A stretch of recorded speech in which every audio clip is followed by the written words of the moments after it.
Bonjour à tous et à toutes et bienvenue dans notre nouveau rendez-vous au cœur des privés. Aujourd'hui, nous avons la chance d'accueillir Franck Voisine, un Vendéen et un conseiller expérimenté du réseau. Bonjour à Franck. toutes et à tous. Comment vas-tu, Franck? Très bien, merci Thierry, toi aussi? Oui, ça va, merci Franck. On a fait un peu de route ce matin, c'est ça? Tu t'es levé aux aurores? Oh, pas aux aurores, trois quarts d'heure de route, trois quarts d'heure de route. raisonnable. Bon, c'est un peu moins que la moyenne de nos invités, mais voilà, tu as fait un effort. Merci en tout cas. On est ravis de t'accueillir, Franck, parce que tu es, une personnalité du réseau. Alors, il faut dire les choses. Tu es quelqu'un qui nous a rejoint déjà il y a quelques années. Oui. Est-ce que tu peux te présenter en quelques mots, s'il te plaît? Écoutez, déjà, c'est un plaisir d'être ici, Thierry. Donc, je m'appelle Franck Voisine. J'habite sur la Vendée, à côté des Herbiers, tout près du Puy du Fou, pour situer un petit peu. J'ai 49 ans. Je suis marié avec Sandrine, donc depuis bientôt 24 ans. Voilà, bonjour Sandrine. Voilà, que je salue aussi, avec qui j'ai le plaisir de travailler, mais je crois qu'on y reviendra un petit peu tout à l'heure. Tout à fait. Nous avons 3 enfants, donc de 23, 21 et 18 ans. Et voilà, je suis effectivement rentré dans le réseau en toute fin 2014. Voilà. Alors, fin 2014, bon, ça commence à faire quelques années maintenant. Tu peux nous raconter, déjà, tu faisais quoi avant, Franck? Alors, j'étais pas dans ce domaine-là. J'étais directeur commercial pour des industriels du bâtiment pendant de nombreuses années. Je m'occupais dans mon dernier poste de la France et de l'Espagne. D'accord. Et voilà, donc j'ai toujours travaillé un petit peu dans le domaine du bâtiment, toujours dans le commerce depuis. Voilà, une fibre commerciale, technico-commerciale aussi un peu. C'est ça. D'accord. Ouais. Donc déjà des bonnes bases commerciales. Et qu'est-ce qui t'a fait évoluer vers l'immobilier et vers propriété privée, du coup? Alors, en fait, voilà, j'avais des bases commerciales et j'ai toujours évolué dans le milieu du bâtiment aussi, de par mes différents postes, en fait, voilà. Et j'ai la chance d'avoir eu un papa qui était artisan plâtrier, donc j'ai toujours été dans le bâtiment aussi. D'accord. Qu'est-ce qui m'a fait évoluer vers ce poste? Ben, en fait, j'ai souhaité à un moment devenir indépendant. Voilà, j'ai été souvent en déplacement, j'avais envie de gérer un peu plus mon temps. Et donc, l'immobilier, on a déménagé de nombreuses fois. On a fait construire, on a revendu. D'accord. Voilà. Commencer à avoir ta petite expérience en tant que particulier. C'est ça. Voilà. Et puis tu t'es dit pourquoi pas, avec ma compétence technico-commerciale bâtiment et ce que tu avais vécu à titre personnel, tu t'es dit c'est le moment d'y aller. Et puis voilà. Oui, voilà, c'est ça. Et puis c'était un domaine qui me parlait, que je connaissais donc de par ma partie commerciale et ma partie bâtiment. Et puis c'est vraiment quelque chose. Le fait d'être indépendant, c'est quelque chose qui m'attirait. Oui, j'ai entendu ça. Hein, c'était une reconversion à 40 ans. Je sais pas si c'est la crise de la quarantaine. Ah, peut-être. Bonne crise pour le coup, parce que ça s'est très bien passé. Ouais. Alors, raconte-nous tes débuts, comment ça s'est passé quand tu es arrivé? En fait, quand je suis arrivé, je cherchais donc quelque chose qui puisse me permettre de rester sur un secteur géographique relativement proche du domicile, pour le coup. Que tu connaissais bien? Que je connaissais bien, que je connaissais très bien. Voilà, on habitait en Vendée déjà depuis quelques années. Mon épouse Sandrine est vendéenne. Moi, je suis en juin, mais donc voilà, c'était un secteur que je connaissais bien.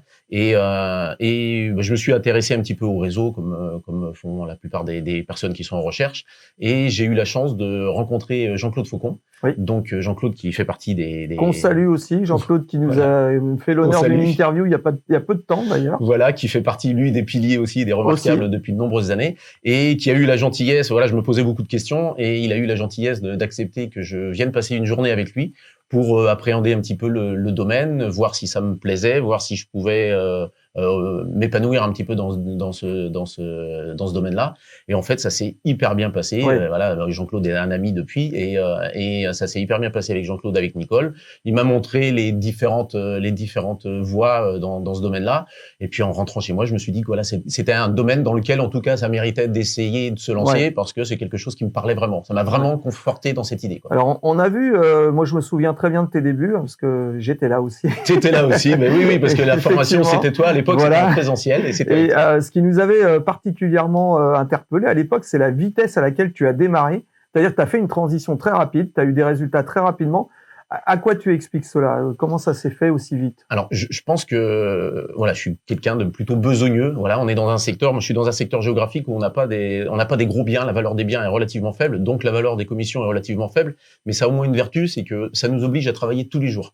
Tous les jours, on s'aime. Et moi, quand j'ai commencé, je me suis dit, bah voilà, pendant 6 mois, je me donne vraiment cet espace de 6 mois en me détachant de la partie financière. Si pendant 6 mois, je rentre pas d'argent, c'est pas très grave. Par contre, je vais semer tous les jours et je m'étais mis en tête quelque chose que j'applique aujourd'hui à mes équipiers. Je leur dis, tous les jours, il faut absolument rentrer chez vous que quand vous avez fait au moins 2 contacts. Voilà. Et à partir du moment où on a ces deux contacts au quotidien, ça semble pas grand-chose, Oui. mais si on s'oblige entre guillemets à ça au début, on s'aime, c'est un peu chronophage, c'est un peu énergivore. Mhm. Par contre, c'est ce qui permet de se faire connaître. Et comme on travaille dans un secteur local relativement court, on est connu, on est reconnu, et c'est ce travail-là au quotidien qui permet d'avancer, quoi. Ouais, très bien. Et tu insistes sur quelque chose de très important, puisqu'on entend souvent ce discours. Ce sont les fameux 6 premiers mois que tu as vraiment mis à profit. Donc là, on est d'accord. Sur ces 6 premiers mois, c'est à fond, quoi. C'est prospection et que ça. Que de la prospection. Et alors, c'est pas forcément du porte-à-porte, la prospection. Moi, j'ai quasiment jamais fait de porte-à-porte, mais voilà, c'est de la découverte, c'est de la curiosité, et c'est du travail de tous les jours. Souvent, je dis aux gens de l'équipe, voilà, l'échelle c'est dangereux, mais le canapé c'est mortel. C'est-à-dire qu'on a la chance chez nous. Winston Churchill. Voilà, exactement, Winston Churchill. C'est l'escalade, c'est dangereux. Et le canapé, c'est mortel. Et tu vois, voilà, c'est dans le même esprit.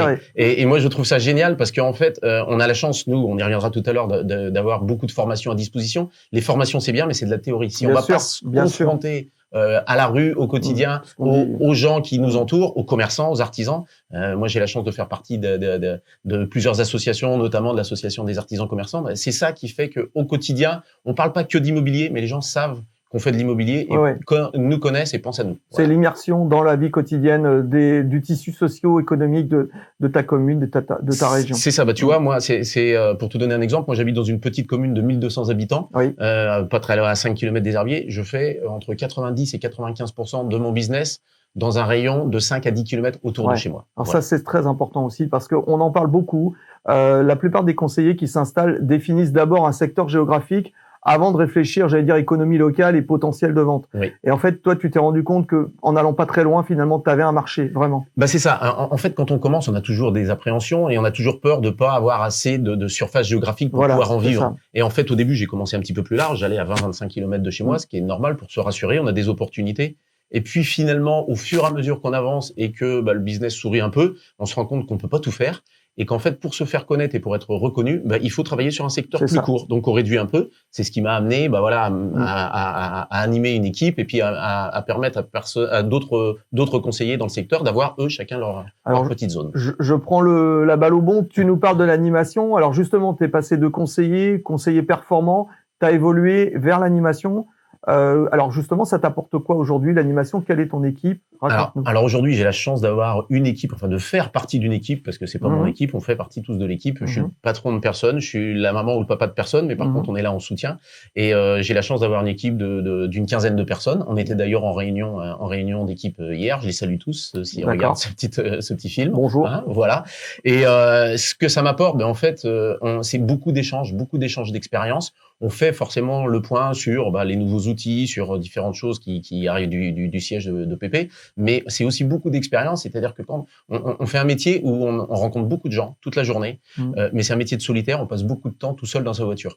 Et moi, je suis quelqu'un qui aime les gens, voilà. Et la plupart des conseillers qui font partie de l'équipe sont un peu dans le même état d'esprit, et on a besoin d'échanger, c'est-à-dire que quand ça va mal, on a besoin de soutien, et quand ça va bien, on est super content de pouvoir partager aussi ses réussites. Et ça, c'est important parce que moi, je discute souvent avec les conseillers et je suis obligé de leur dire, mais apprends à te féliciter, apprends à être fier de toi, parce que c'est vrai qu'ils ont plutôt tendance à relater plutôt ce qui s'est mal passé, alors qu'il y a eu un mauvais événement peut-être, mais tout ce qui s'est bien passé, on l'oublie. Donc c'est très bien. Et je vous le dis, apprenez à vous féliciter et à être fier de vous, effectivement. Aujourd'hui, si tu devais faire, après ces 8 années, là maintenant, un bilan, notamment sur ton démarrage, le réseau, les évolutions, comment tu vois ça et comment tu l'as vécu en termes d'évolution de réseau et par rapport à ton évolution à toi? Comment ça s'est combiné? Alors en termes d'évolution de réseau, comme tu le disais tout à l'heure, moi je suis rentré fin 2014, je suis passé animateur en 2016. À l'époque, en 2014, je pense qu'on devait être à peine 500 conseillers dans le réseau propriété privée. C'est ça. Donc c'était une petite famille, le siège n'était pas ici, c'était plus petit, tout le monde se connaissait. Le siège a évolué, on est de plus en plus nombreux. Après, ce que je trouve sympa dans ce réseau, c'est que le développement se fait de manière raisonnée, c'est-à-dire que on va pas courir sur le nombre de conseillers un peu n'importe comment, mais on va essayer d'avoir un développement avec un maillage intelligent. Donc ça, c'est bien. Le réseau évolue très bien, évolue dans ce sens-là. On prend un peu plus d'ampleur, mais on permet à chacun non pas de commencer et puis d'arrêter l'activité au bout de 3 mois ou 6 mois, mais on permet aux gens de s'inscrire dans la pérennité. C'est ça qui est important parce que c'est notre image à nous à titre perso, mais c'est aussi l'image du réseau. Donc ça, c'est très, très, pour moi, c'est significatif. Et puis après, mon évolution dans le réseau, effectivement, voilà, moi, les résultats, comme tu le disais tout à l'heure, j'ai eu la chance qu'ils arrivent relativement rapidement. Mais après, encore une fois, je me souviens du démarrage avec Jean-Claude où j'avais dit, ouais, mais tu sais, les premières ventes, c'est peut-être un pétard mouillé. Et depuis, il me reparle souvent de ce pétard mouillé. Mais ceci dit, ça n'a pas été un pétard mouillé parce que faut rester très humble, hein, il n'y a jamais rien d'acquis. Et justement, en continuant à semer tous les jours, on arrive à obtenir des résultats, mais sur la durée. Au bout de 8 ans, les gens me connaissent. Je suis pas le meilleur, c'est pas moi qui vend tout. Il faut accepter parfois de ne pas vendre d'ailleurs, mais en tout cas les gens sont contents.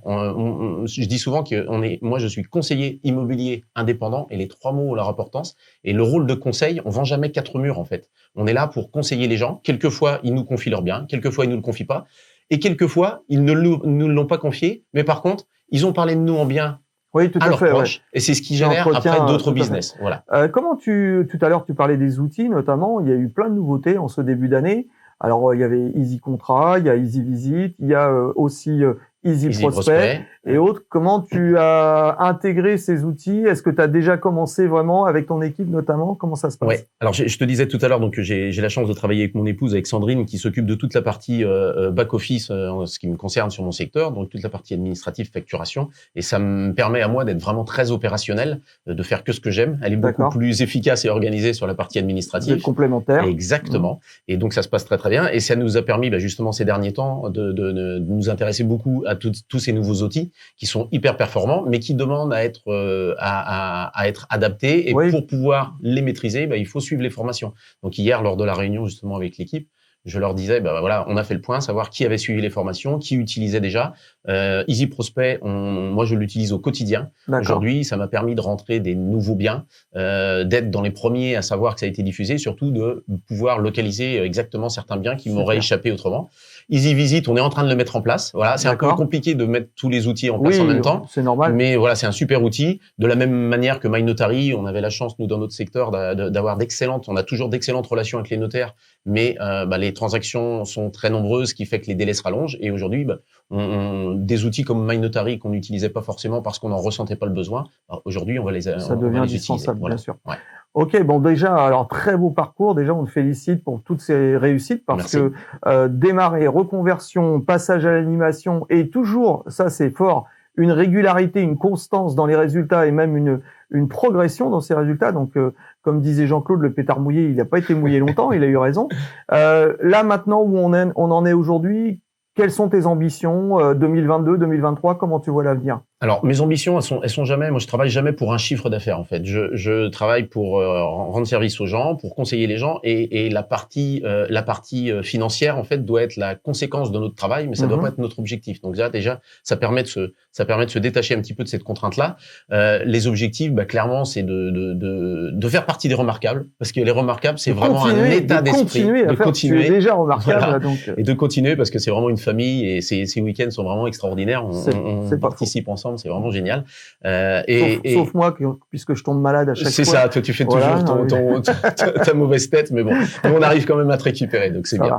Et donc voilà, et continuer, à faire un chiffre d'affaires qui tienne la route forcément, mais encore une fois, c'est pas une fin en soi, et de faire monter en compétences. Là, Laurent Guillotot est venu il y a pas très longtemps participer. Un voisin aussi. Voilà, et donc il est à 15 km de chez moi, et il est animateur lui aussi. Donc l'idée, c'est de faire monter un petit peu en compétences les collègues et de faire en sorte qu'il y ait de plus en plus de remarquables. On était 2, je pense qu'on va être 3 l'année prochaine, peut-être 4.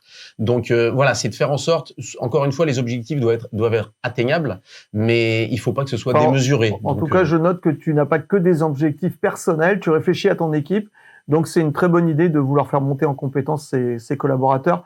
Aujourd'hui, question rituelle que je pose, si tu devais donner envie à quelqu'un de rejoindre Propriété Privée, qu'est-ce que tu lui dirais?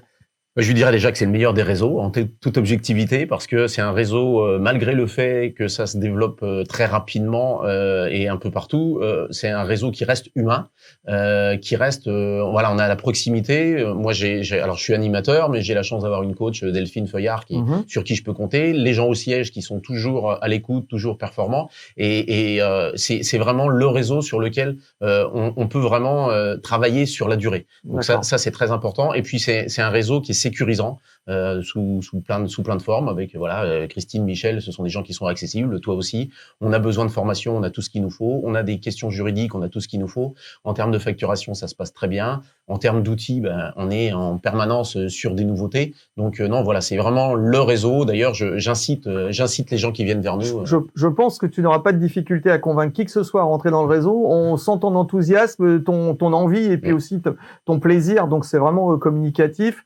En tout cas, on va te remercier encore une fois, Franck, d'avoir fait le trajet. Même si c'était pas loin, ça nous fait beaucoup plaisir de te revoir à chaque fois. On va vous saluer et on va vous donner un nouveau rendez-vous au cœur des privés très bientôt avec un nouveau conseiller, quelqu'un qui va sans doute aller vers les remarquables très prochainement. Voilà. Merci à tous. Merci Thierry, Franck, merci à tous. À très bientôt. Et au plaisir, à très bientôt.